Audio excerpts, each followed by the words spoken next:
ENT రంగంలో సాటి లేని వైద్య నిపుణులు డాక్టర్ చావా ఆంజనేయులు గారు, Asian ENT and laser treatment centre, Hyderabad.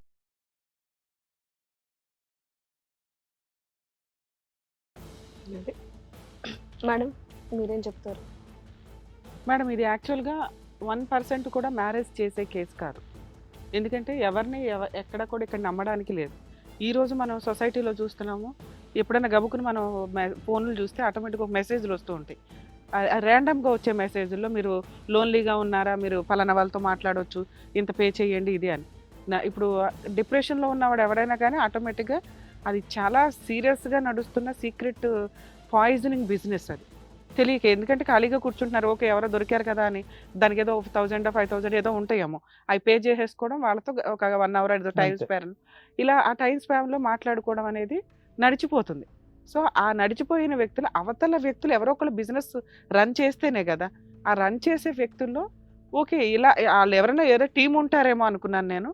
ఇది ఒక బిజినెస్ లేకపోతే పార్ట్ టైంగా వాళ్ళని తీసుకొని అట్లా చేస్తారేమో అని. ఈయనకి ఎవరైతే లవర్ ఉన్నాడో ఈవిడికి, ఆ లవర్కి సంబంధించిన బెస్ట్ ఫ్రెండ్ ఈ బిజినెస్కి లీడర్ ఒక రకంగా. ఆ బిజినెస్లో అతను చేస్తున్న పని బయట వ్యక్తుల్ని ట్రాప్ చేయాల్సింది పోయి, ఎందుకంటే అలా అని ఓపెన్గా చెప్పినప్పుడు అమ్మాయిలు ఇంట్రెస్ట్ చూపిస్తారు.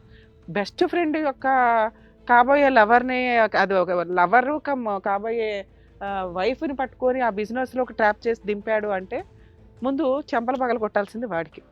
ఎందుకంటే దానికి తగ్గ వ్యక్తులు ఇంట్రెస్ట్ చూపించి వచ్చే అమ్మాయిలు వేరుంటారు, వాళ్ళకి చెప్పి వాళ్ళతో చేయిస్తే బాగుండేది. నెక్స్ట్ ఇక్కడ ఈ అమ్మాయి విషయానికి వచ్చేసరికి 2 years నుంచి లవ్ చేసిన వ్యక్తి ఉండగా ఫ్రెండ్ వచ్చి ఇలాంటి బిజినెస్ ఆఫర్ ఇస్తే వెళ్ళి చెంపల పగల కొట్టాల్సింది పోయి డబ్బుకి కక్కుర్తి పడిపోయింది. షార్ట్ స్పామ్లో సరదాగా ఎంజాయ్ చేస్తూ డబ్బులు సంపాదించవచ్చు అనే ఒక టైప్ ఆఫ్ బిజినెస్ కింద ఈవిడ ట్రీట్మెంట్ తీసుకొని అది ఒక నాకు తెలిసి కొంతకాలం మాట్లాడుతూ ఉండుంటుంది బాగా రిపీటెడ్గా. అంటే అడ్వాన్స్డ్ ఐఫోన్లే కొనిచ్చే రేంజ్లో ఉంది అంటే ఆ ఇన్కమ్ ఏ రేంజ్లో ఉంటుంది. మేము ఈ వీడియో చూసి జనాలంతా అబ్బో మాకు కూడా కాల్స్ దొరికితే బాగుండు అనుకోకండి, దరిద్రం అట్లాంటివి ఏమి ఉండవు. అది దానివల్ల ఏంటంటే భవిష్యత్తులో బ్లాక్ మెయిలింగ్లు ఎక్కువ నడుస్తాయి. ఇప్పుడు ఏంటంటే ఆ అబ్బాయి అసలు పెళ్ళే చేయకూడని కేసులో అతను వచ్చి మనల్ని అడుగుతున్నది ఏంటంటే నన్ను ప్రొటెక్ట్ చేయండి, నాకు ఈ అమ్మాయిని వదిలించండి అంటే ఈజీ కేసు ఇది. కానీ నాకు పెళ్లి చేయండి, అమ్మాయిని మార్చండి అంటున్నాడు. అతను వచ్చి అడుగుతున్నాడు కాబట్టి మనం దాని గురించి ఆలోచిస్తున్నాం తప్ప స్టార్టింగ్ నేను అన్నమాట ఇది అసలు పెళ్లి చేసుకోవడానికి తగ్గ క్యారెక్టరే కాదు అని. ఎందుకంటే ఇలా ఈజీ మనీకి అలవాటు పడిన అమ్మాయిలు స్టాండ్గా ఒక భర్తతోటో ఒక కాపురం చేస్తారనేది మనం బిలీవ్ చేయలేం. ఇక తినేమైనా చదువుకోలేదా, మంచి మంచి ఫ్యామిలీలో ఉంది, ఇంజనీరింగ్ చదువుతుంది, రేపొద్దున మంచి జాబ్ వస్తుంది, ఆ ఇన్కమ్ చాలు అనే సాటిస్ఫాక్షన్ లేదు అంటే ఈవిని కంట్రోల్ చేయడం ఎవరి వల్ల కాదు. అతను నాకు అమ్మాయి వద్దండి అంటే హ్యాపీ, ఈ ఒక్క రీజన్తో మనం వదిలిచ్చేయచ్చు. అతను కావాలంటున్నాడు.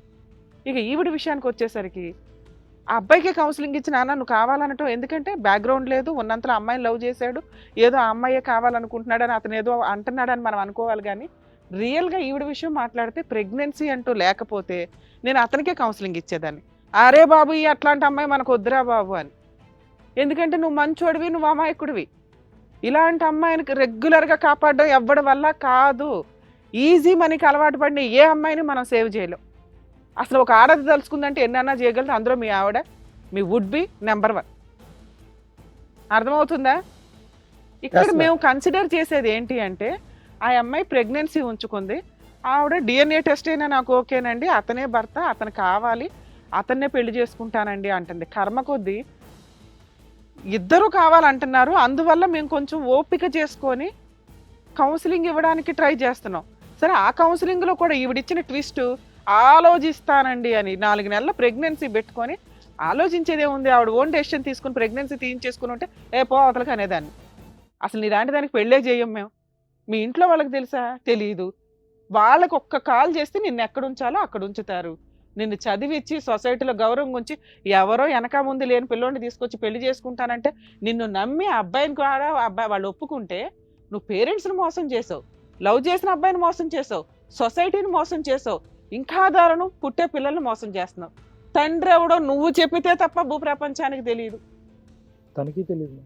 తనకి తెలియదు సార్. అదే తనేదో చెప్తుంది కానీ ఏదో శామ్ ఎవడు ఇందులో అతని ఫ్రెండ్, ఓ పక్కన భర్తతో ఎవరైతే లవర్ ఉన్నాడో కాబోయే భర్త ఉన్నాడో అతనితో నీకు ఫిజికల్ రిలేషన్ ఉంటే అంత కొవ్వెక్కి నువ్వు స్వామ్తో పడుకోవాల్సి వీడియో తీసుకోవాల్సిన అవసరం ఏమొచ్చింది చెప్పండి అమ్మా. నాకు అసలు అది అర్థం కాలా.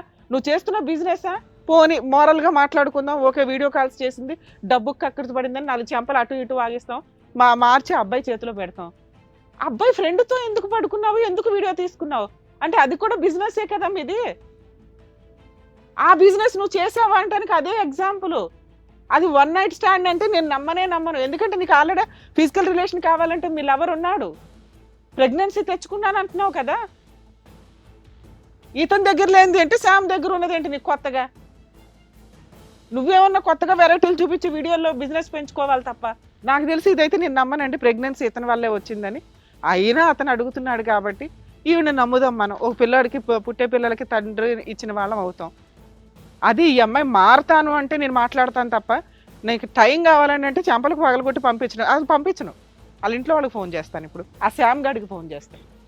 చెప్పు. వాడిని జైలు పంపించి బిజినెస్ చేస్తున్నందుకు ఇది ఇల్లీగల్ బిజినెస్ అమ్మా, దీనికి ఎట్లాంటి లైసెన్స్ లేదు, చేసిన దానికి చేయించిన దానికి ఇద్దరిని కలిపి లోపల వేయడమే. వీళ్ళ పేరెంట్స్కి తెలియాలండి. ఎందుకంటే ఈ అమ్మాయి ఇప్పుడు శ్యామ్ని వదిలేసిన ఇంకెవరితోనో కూడా ఆ బిజినెస్ తెలిసింది, ఈవిడ కొత్తగా బిజినెస్ కూడా పెడుతుంది. సిగ్గు లేకుండా అతను అడుగుతున్నాడు కాబట్టి నేను ఎంతసేపు మాట్లాడడం, లేకపోతే దొబ్బే మంచి ఫ్యామిలీ, చక్కగా చదువుకుంటున్నావు, ఏంటి దరిద్రం అంతా? ముందు ఆ మైకల్లోంచి ఆ మత్తలోంచి బయటికి రా. అరే ఇంత చక్కగా అక్కడ మంచిగా చెప్తున్నాడు, ఇవన్నీ మానేస్తే చక్కగా పెళ్లి చేసుకుంటారని చెప్పేసి అంటున్నాడు. ఒక మంచి ఫ్యామిలీలోకి వెళ్ళు, చక్కగా ఉండు, హ్యాపీగా ఉండు, డాక్టర్ గారు చెప్పారు, మేడం చెప్తున్నారు, ఇంకేంటి ఆలోచన లేదు. ఇప్పుడు ఆ శ్యామ్ కి ఫోన్ చేయాలి, ఇంట్లో వాళ్ళకి ఫోన్ చేయండి. నేను వాళ్ళ ఇంట్లో ఇంకా ఆలోచిస్తానంటే కనుక మేడం చెప్పింది నిజంగా జరుగుద్ది ఇక్కడ. మేడం చెప్పింది జరుగుద్ది ఇక్కడ. ఏం ఆలోచించావు? అతనితోనే ఉంటాను. ఈ బిజినెస్ సంగతి ఏంటి? నువ్వు చెప్పగానే మేము నమ్మేస్తామా? ఇప్పుడు ఈ వీడియో ఎలా వచ్చింది? సరే ఇప్పుడు నువ్వే కావాలంటున్నావు, నువ్వు ఇంక ఇప్పుడు అయిపోయింది కదా, మాట్లాడే రైట్స్ నీకు లేవు. మానేసి వచ్చేస్తే పెళ్లి చేసుకుంటా అన్నావు కదా, నువ్వు దాని మీదే ఉండు, ఇంకా ఆ వీడియో టాపిక్ మాట్లాడొద్దు. నీకు అట్లాంటి అమ్మాయి కూడా ఓకే అని నువ్వు అడుగుతున్నావు కాబట్టి మేము ఎంతసేపు కష్టపడతాం. ఆ అమ్మాయి మారుతాను అంటుంది, అవి డిలీట్ చేసుకో, ఇంకా శ్యామ్ గారిని కట్ చేయి ఫస్ట్. వీళ్ళ ఇంట్లో వాళ్ళకి కూడా చెప్తాం మేము, అమ్మాయి ఇలా మిస్టేక్ చేసిందమ్మా, ఇంకోసారి మీరు అబ్బాయిని జాగ్రత్తగా చూసుకోండి అని.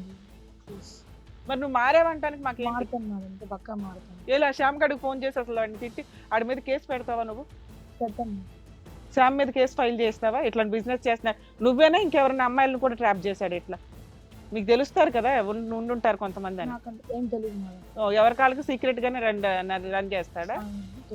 ఓకే, శ్యామ్ మీద అయితే కంప్లైంట్ ఇప్పించాలి సార్. లేకపోతే ఏంటంటే వీళ్ళ రిలేషన్ ఇంకా సీక్రెట్ గా కంటిన్యూ అవ్వచ్చు. అబ్బాయి మనల్ని నమ్ముకొని వచ్చాడు, ఈ అమ్మాయి ఇలాంటి క్యారెక్టర్ లెస్ అని చెప్పినా కూడా నాకు కావాలి ముర్రో అంటున్నాడు కాబట్టి, నానా నువ్వు ఇప్పుడు ఏదో అవసరం కోసం పెళ్లి చేసుకుంటానని కాదు, ఇలాంటి అమ్మాయిని భరించడం అంటే మామూలు వ్యక్తికి ఉండాల్సిన ఓపిక అంటే ఇంకా బ్రాడ్ మైండ్, ఇంకా ఓపిక ఎక్కువ ఉండాలి. అలా ఉంటేనే నువ్వు ఈరోజు ఈ అమ్మాయిని కావాలి అను. వన్స్ ఒకసారి అమ్మాయిని తీసుకున్నాక ఈ పాత విషయాలు ఎత్తి రోజు అమ్మాయిని పిన్నిస్తూ గుచ్చ మాకు లేదు మేడం. ఎందుకంటే అది ఇంకా నరకం. దానికంటే అమ్మాయిని ఇప్పుడు వదిలేయడానికి నీకు బోల్డ్ ఆప్షన్స్ ఉన్నాయి. ఇప్పుడు చెప్పు, కట్ చేయిస్తావు. కావాలంటున్నావు కాబట్టి ఒక్కసారి ఈ అమ్మాయి నీ లైఫ్లోకి వచ్చినాక నువ్వు ఎట్టి పరిస్థితుల్లో ఆ పిల్లని హెరాస్ చేయడం కుదరదు. నాన్న మీ ఇంట్లో వాళ్ళకి మేము చెప్పడం మా బాధ్యత అమ్మా, ఎంత తెలిసిన తర్వాత కూడా. కాబట్టి మేమైతే ఇంటిమేషన్ చేస్తాం, కానీ వాళ్ళకి కూడా మేము ఓపికగా కౌన్సిలింగ్ ఇస్తాం, చెప్తాము ఎందుకు ఈ మిస్టేక్ జరిగిందని. మీకు శ్యామ్కి మధ్య ఉన్న వీడియో గురించి అయితే మేము చెప్పాం. ఇలా యాప్స్లో ఏదో మాట్లాడుతుందంటండి, అవన్నీ కట్ చేయించండి, జాగ్రత్తగా చూసుకోండి, ఆ అబ్బాయికి ఇచ్చి పెళ్లి చేయండి అనేది అయితే మేము చెప్తాం. నువ్వు ఇంకా లైఫ్లో ఎక్కడైనా కానీ ఏదైనా చేస్తే మాత్రం ఈసారి చాలా సివియర్గా ఉంటుంది. ఆ పిల్లోడు పెట్టే కేసులు చాలా స్ట్రాంగ్గా ఉంటాయి. అలాగే మీరు శ్యామ్ మీద ఒక కంప్లైంట్ ఇవ్వండి. మీలాగే ఎంతమందిని ట్రాప్ చేస్తున్నాడో మాకు తెలియదు కాబట్టి. ఓకేనా? ఓకే, బెటర్ నాన్న. ఇంక మీరు నమ్మకంతో వెళ్ళండి, మేము కూడా వాళ్ళ ఇంట్లో వాళ్ళతో మాట్లాడతాము. Okay madam. ఓకే, కలిసాను. Okay madam, thank you. మీరు ఆ వీడియో కూడా డిలీట్ చేయండి అమ్మా. Okay madam, thank you sir. Madam యాక్చువల్గా నేనైతే ఈ అమ్మాయిని నమ్మడం కాస్త కష్టమే, కానీ అబ్బాయి కావాలంటున్నాడు కాబట్టి ఉన్నంతలో మనం వాళ్ళ పేరెంట్స్కి కూడా ఒకసారి కాల్ చేసి ఇన్ఫార్మ్ చేద్దాం. ఇన్ఫార్మ్ చేసి మేబీ చేంజ్ అవుతే అబ్బాయి అదృష్టం, అమ్మాయి అదృష్టం, పుట్టే పిల్లల అదృష్టం. లేకపోతే 4th month గా అంటుంది కాబట్టి మేబీ మారొచ్చు పిల్లలు పుట్టాక అని అనుకుంటున్నాను. బట్ చూద్దాం. బట్ మీరు చెప్పిన దాన్ని బట్టి అయితే వాళ్ళు మారినట్టే అనిపిస్తున్నారు. అండ్ సార్ చెప్పిన దాన్ని బట్టి కూడా వాళ్ళు ఇంకా ఇక మీద కావాలంటున్నాడు కాబట్టి ఇక మనం ఏమి చేయలేము. yes